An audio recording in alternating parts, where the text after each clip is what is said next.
has its origins. So mostly fixed on Western and Christian calendar systems, bit of history, religion, math, and astronomy. And it's mostly entertaining talk, just to show you all the craziness in our calendar system and why it's so crazy. So, agenda. First up, sun and moon, very important. Romans and Norse gods have a big influence on our calendar system. Easter, Anno Domini, and for the non-Christians, Ramadan, Anno Hegira, so the Islamic calendar system. We had time travel and time jumps in the past, a lot of them, really fun. Time zones and DST are crazy too, and some three-letter acronyms finally at the end. And if you don't know where the title of my talks comes from, you know the musical Rocky Horror Picture Show. Let's do the time warp again. Well, okay. But actually, history. Why do we track time? So we're tracking time for a pretty long time. So Stonehenge, that's a calendar system found in Germany a couple of years ago, just of Nebra. So we track time because we need to actually make harvest. So if you live in Western Europe, you need to track time when you have to put your corn in the ground and all things when you want to produce any kind of food. With a couple of people who also influenced our modern calendar system historically. So that guy, Julius Caesar, might know him from Asterix.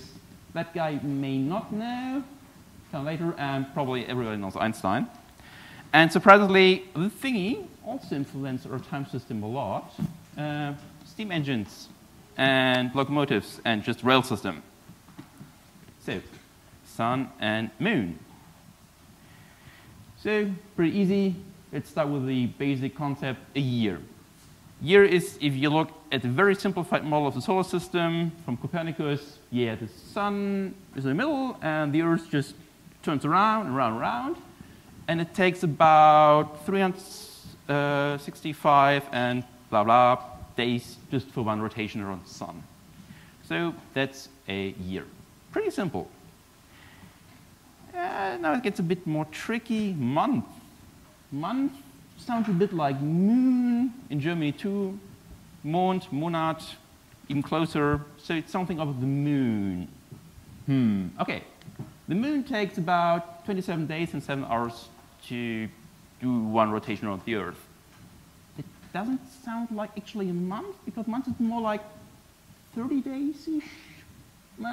Actually, there are many different kind of lunar months. So the interesting for us mostly is the synodic month. That's the time between a full moon and another full moon. It's not the same as a rotation, because the Earth does rather funny things, or it's the sun and the moon, and yeah. There are a couple of other definitions. Draconic month is required to calculate the next solar eclipse. And actually, this 29 days and 12 hours is not exact. It's very rather estimate, because that's the actual length of a synodic month over a couple of years, so crazy stuff. Why that's so strange? Yeah, because the solar system and sun and moon are actually not very well aligned. It's all a bit fuzzy and ugly. So the Earth axis is tilted, the lunar orbital plane is tilted. So these axes are basically the axis between sun and Earth. So it's all a bit not very well aligned. So the engineers didn't do a good job on that. So next up, we have weeks. Weeks is more or less easy. So 4 weeks about the 4 moon phases. So full moon, new moon, and increasing, decreasing moon.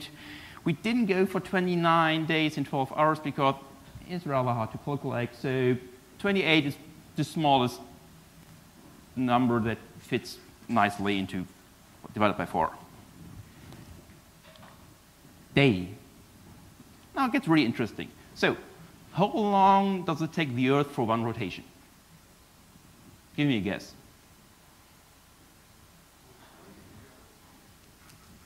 He knows. 23 hours and 46 minutes and 4 seconds. Why is the day 24 hours? Okay. Assume Cleopatra was the sun, and I'm the Earth. So most people think, OK, I rotate one time. So it's from noon to noon, so perpendicular position of the sun. Again, that should be 24 hours. But the Earth moves around the sun too, so actually it's going to be that. I'm moving, moving, moving, moving. And the Earth has to move a tiny bit more to get back to the actual perpendicular line to the sun. So it's almost 4 minutes. The day is almost 4 minutes longer than rotation around. The Earth needs to rotate one time. Hour. 24 hours? Strange, because why 24 or 2 times 12? We have actually 10 fingers. Doesn't make much sense. Interestingly, 12 is also divided by 2, 4, 5, and 6. And also, you can count to 12 with one hand. 1, 2, 3, 4, 5, 6, and so on. You just count the segments on your hand. That's a system that several of the Arabic and Eastern cultures still use these days, and that's we basically forgot about that. So that's one of the theories why we have 12 hours. That's actually not completely sure. So historians are still debating that, but yeah. 60 minutes, 60 seconds. That gets really strange. Why 60?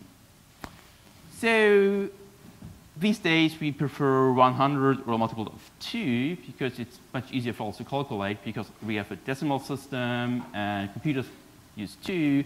But 60 is actually very useful if you have to do calculation in your head because you can divide 60 by 2, 3, and 4, which is very useful. We have 5 fingers, so it's also useful. Actually, you have 10 fingers.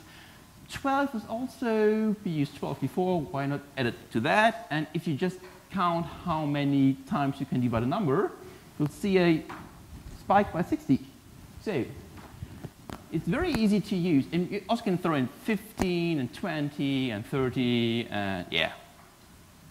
So it's a system based by the Sumerian sexagesimal system. So the Sumerians, many years before the Romans and others, used the system because it's just very easy to use. Speaking of Romans and Norse gods, Romans had a heavy impact on our calendar system. But let's start with the basic terms. So ora just means Latin, so some vague time period. Could be an hour, could be days, could be weeks. Yeah. Minute, pars minuta primae, means the first small part of something. And you guess second means just the second small part of something. So, yeah.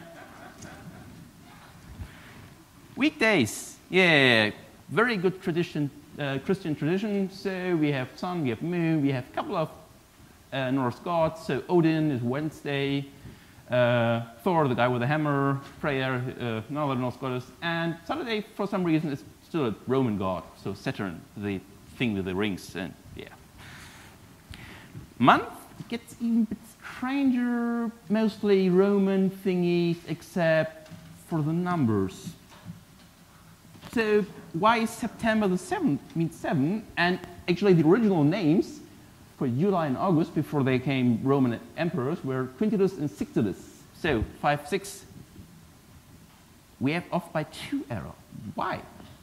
Well, let's get back to the Roman calendar. So the earliest version. So they first started with 10 months. Well, then decided, okay, 10 months actually, historians are not completely sure about that. Probably 10 months, might be translation issues. Then they changed that to 12 months, each year have 355 days, plus sometimes they added extra stuff to that. They also appended at the end Januaries and Februaries. Then had some 13 months between February and March. That's why we have the intercalary day at the end of February these days. And sometimes they decided, it doesn't work out, let's move the beginning of the year 2 months in the front. Well, until that guy, Julius Caesar, fell in love with Cleopatra and learned the Egyptian system. A fun fact, by the way, Egyptians is a very old culture. Just moon landing, pyramids, Cleopatra. Cleopatra lived much closer to the moon landing than the construction of the Great Pyramids.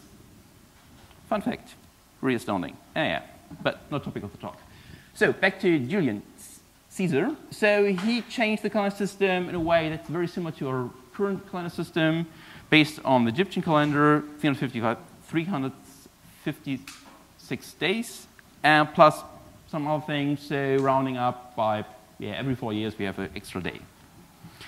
Well, that worked out for a while, but actually this big issue, if you look at the most holy events in the Christian church calendar, Easter.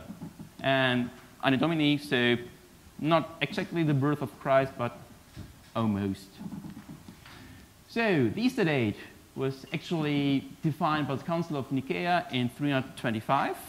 They came up with a rather simple way to define Easter. It's the first Sunday after the first full moon after the March equinox. That's usually about March 20th. So equinox means the day when night and day length are equal. That didn't work out that well, so it can give you a modern simplified algorithm to calculate that day in Python. Keep the 19th in your head, and I don't know the other numbers. They don't make sense, and that's only a rough estimate. Also, doing modular and bit shifting in actually on a Roman computers, so they used Roman digits to calculate that using stone slabs, and Okay, there was a guy called Dionysius Exiguus who was confronted with fixing that for the first time. So he didn't want to reinvent the algorithm itself, so he took a Coptic computers based on the era of Martyrs. Okay, other Roman guy, that one, used to be a Roman emperor, and he was basically the last Roman emperor who made a sport of it, of killing Christians, hunting them down, killing them, mass murder, so martyrs. And the Coptic church tried to recognize and remember these martyrs and based their calendar system on the day he just came to the throne, became emperor. So what he did, Dionysius, that's a rather bad way to remember Easter by a mass murderer, so he subtracted 285 years to come very close to the birth of Christ. 285 years? These are 15 metonic cycles, meaning 19 solar years add up to 235 lunar years. So that's when Earth and Moon align more or less, and So that's a quick bug fix, code usage, very good. Well, still a big mess. So Islamic calendar makes it a bit simpler. They actually used a known date, not some estimates. They used a lunar calendar because they live more south. They don't need winter and summer that much. 12 months, easier to observe. It's about 355 days, 54 days a year, which align about 33 Islamic years to 32 Christian years. And that's why the Ramadan moves around every year by about 11 days. Time travel. We had time travel and time jumps in the past. If you look at the NCAL program, for the 1584, there are days missing. And that's not a bug in the program, that's a bug in our algorithm, because Julian calendar is actually wrong. The year is a bit shorter, so we had an issue. Until this guy, Pope Gregor XIII, came in and tried to fix that after a couple of other people tried to fix that for a long time. So we had like a 1,000-year-old bug. First one, we had a new leap year rule. Basically, we don't do a leap year when it's multiplied by 100, but still do a leap year when it's multiplied by 400. Also, we skipped 10 days. Why 10 days? Well, we have error of about 11 minutes per year. The Council of Nicaea was 325, and almost 10 days. Fine, good enough. Well, all countries agreed to do it the same day, so Poland was actually first. They're more Catholic. United States were really late. On other people, so we had a couple of things that influenced that. So the Russian Orthodox Church didn't think the Pope is the master of the world. Henry VIII tried to divorce from his wife, from his own church too. Martin Luther also didn't like the Pope, so the world split apart in different segments, so it took rather long to catch up. So a couple of dates when we corrected the calendar system. Germany is basically alive, it's not right. Germany was split up in multiple small countries and kingdoms, and so basically you could just travel 11 days, 10 days in the future past by crossing a river. And you had to know the origin of your landlord to know the correct time. Time zones. No, you come to the modern area. So when the train system was invented, they had the issue they had to coordinate all the trains somehow. So they had to introduce a coordinated time, and also you want to have basically the time of your local area when it's almost noon, it should be 12. So they were the time zones. And the time zone is a bit strange. I'll give you an example. If you look at the time zone for Chicago, why 18 hours and 9 minutes? While when I look at the time for now, it's just 18 hours. They're back? Hey, not exactly. So do some calculations. If we add the numbers up to seconds and then divide the seconds by the seconds in a whole day, and add 360, and then we get to that number, and yeah. So in the past, they actually used local time, not coordinate time, until the train system switched. Okay, that's fair, makes sense, but time zones, there's another thing that makes working with time zones rather nasty. They like saving time. So the promise to save energy by switching time back and forth. Well, Germany had that a couple of times. We now have DST with a simple rule: last Sunday on March and last Sunday on October we switched back and forth.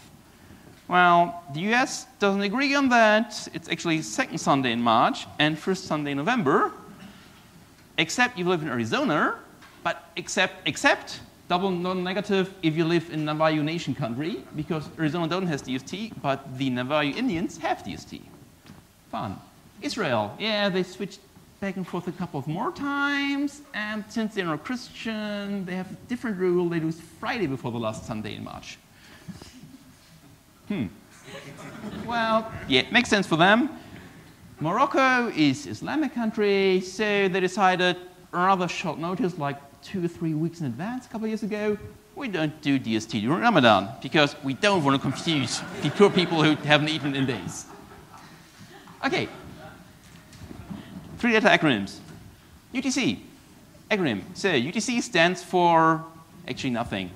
So it's either English Coordinated Universal Time or French Thames Universal, I don't know French. So these people who started to create a coordinated time through the world couldn't agree on the acronym, so they used the word that didn't make sense in any language. So this is what we use these days, based on the Gregorian calendar or the Julian day number system, which is totally not the same thing. The Julian calendar is something totally different, so don't confuse Julian days with the Julian calendar system. It's based on TIE and leap seconds. So TIE is, okay, French win. International Atomic Time, use atomic clocks to synchronize that. And we have leap seconds. Why do we have leap seconds? So this gray line here is actually the offset of the time per day from the correct time. Okay, why do we have a strange object that moves around a lot? Well, you know, the Earth has something called tidal waves and tides, so the water rises and lowers.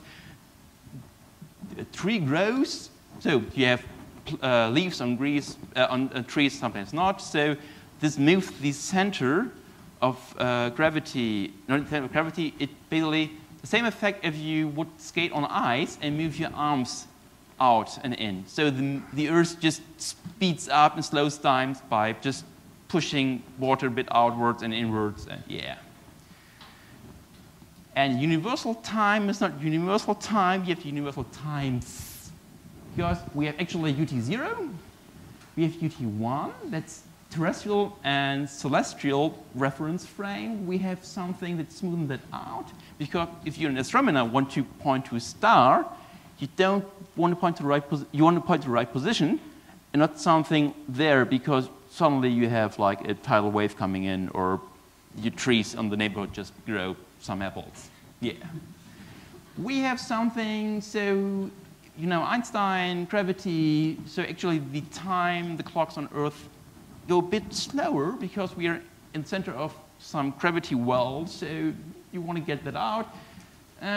Or another way out, yeah. So, summary, we have a lot of influences on our calendar system. So, moon, sun, some gods, some pope, the Einstein, yeah. And I'm out of time. So, if you want to know more about that, talk to me. You can contact me on that address or on Twitter or Andrew Berg's talks for Wide Things About Time. He actually gave me the idea to give this talk. So, thank you, and yeah. Thank you very much.